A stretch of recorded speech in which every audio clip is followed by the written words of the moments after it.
Make Way for Ducklings by Robert McCloskey. Mr. and Mrs. Mallard were looking for a place to live. But every time Mr. Mallard saw what looked like a nice place, Mrs. Mallard said it was no good. There were sure to be foxes in the woods or turtles in the water, and she was not going to raise a family where there might be foxes or turtles. So they flew on and on. When they got to Boston, they felt too tired to fly any further. There was a nice pond in the public garden with a little island on it. The very place to spend the night, quacked Mr. Mallard, so down they flapped. Next morning, they fished for their breakfast in the mud at the bottom of the pond, but they didn't find much. Just as they were getting ready to start on their way, a strange, enormous bird came by. It was pushing a boat full of people, and there was a man sitting on its back. "Good morning," quacked Mr. Mallard, being polite. The big bird was too proud to answer, but the people on the boat threw peanuts into the water, so the Mallards followed them all round the pond and got another breakfast better than the first. "I like this place," Mrs. Mallard said as they climbed out on the bank and waddled along. "Why don't we build a nest and raise our ducklings right on this pond? There are no foxes and no turtles, and the people feed us peanuts. What could be better?" "Good," said Mr. Mallard, delighted that at last Mrs. Mallard had found a place that suited her.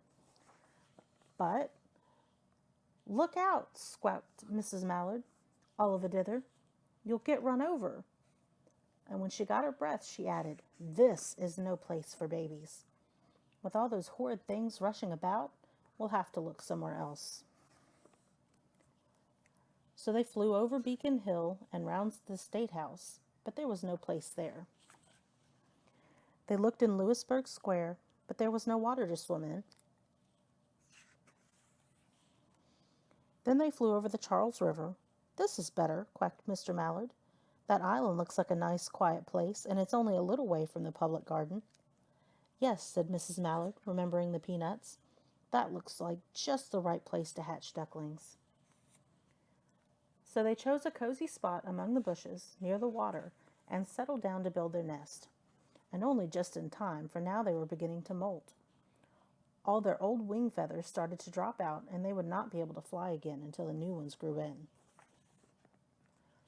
But of course, they could swim, and one day they swam over to the park on the riverbank, and there they met a policeman named Michael. Michael fed them peanuts, and after that, the Mallards called on Michael every day. After Mrs. Mallard had laid 8 eggs in the nest, she couldn't go visit Michael anymore because she had to sit on the eggs to keep them warm. She moved off the nest only to get a drink of water, or to have her lunch, or to count the eggs and make sure they were all there. One day, the ducklings hatched out. First came Jack, then Cack, then Lack, then Mack and Knack and Whack and Pack and Quack. Mr. and Mrs. Mallard were bursting with pride. It was a great responsibility taking care of so many ducklings, and it kept them very busy. One day, Mr. Mallard decided he'd like to take a trip to see what the rest of the river was like further on. So off he set. "I'll meet you in a week in the public garden," he quacked over his shoulder. "Take good care of the ducklings." "Don't you worry," said Mrs. Mallard. "I know all about bringing up children." And she did. She taught them how to swim and dive. She taught them to walk in a line, to come when they were called, and to keep a safe distance from bikes and scooters and other things with wheels. When at last she felt perfectly satisfied with them, she said one morning, "Come along, children, follow me." Before you can wink an eyelash, Jack, Cack, Lack, Mack, Knack, Whack, Pack, and Quack fell into line, just as they had been taught. Mrs. Mallard led the way into the water, and they swam behind her to the opposite bank. There, they waded ashore and waddled along until they came to the highway. Mrs. Mallard stepped out to cross the road. Honk, honk, went the horns and speeding cars. Quack, went Mrs. Mallard as she stumbled back again. Quack, quack, quack, quack, went Jack, Cack, Lack, Mack, Knack, Whack, Pack, and Quack, just as loud as their little quackers could quack. The cars kept speeding by and honking, and Mrs. Mallard and the ducklings kept right on quack, quack, quacking. They made such a noise that Michael came running, waving his arms and blowing his whistle. He planted himself in the center of the road and raised one hand to stop the traffic, and then beckoned with the other, the way policemen do, for Mrs. Mallard to cross over. As soon as Mrs. Mallard and the ducklings were safe on the other side and on their way down Mount Vernon, Michael rushed back to his police booth. He called Clancy at headquarters and said, "There's a family of ducks walking down the street." Clancy said, "Family of what? Ducks?" yelled Michael. "Send a police car, quick." Meanwhile, Mrs. Mallard had reached the corner bookshop and turned onto Charles Street with Jack, Cack, Lap, Mac, Knack, Whack, Pack, and Quack all marching in line behind her. Everyone stared. An old lady from Beacon Hills said, "Isn't it amazing?" And the man who swept the streets said, "Well, now ain't that nice?"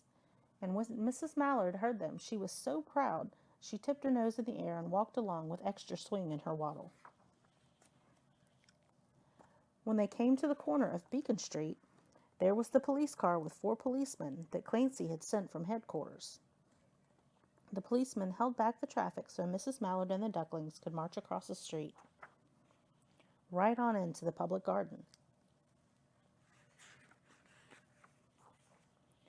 Inside the gate, they all turned round to say thank you to the policemen. The policemen smiled and waved goodbye.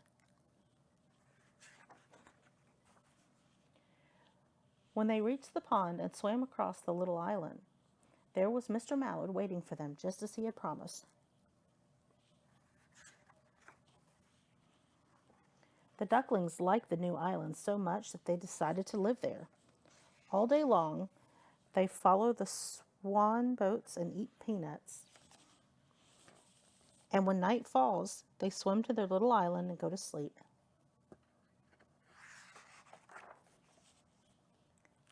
The end.